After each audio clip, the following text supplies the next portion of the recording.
قدم هذا اليوم حتى تغفر له ذنوبه. قال رضي الله عنه وارضاه: بعثنا رسول الله صلى الله عليه وسلم في سريه الى الحرقه بجهينه، فصبحنا القوم فهزمناهم، فلحقنا برجل منهم انا والانصاري، كان من واحد من الانصار رضي الله عنه، قال: كنا معه حتى لحقنا برجل من هؤلاء القوم فلاذ بشجره او بشيء فقال: لا اله الا الله. ماذا فعل الانصاري؟ قال: تخلى عنه وابتعد عنه، الا انني انا طعنت برمحي حتى قتلته.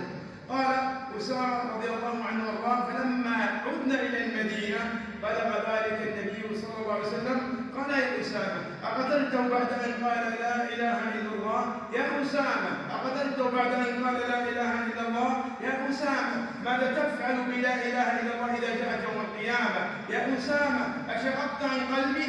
هذه كلها بفضل هذه الكلمة.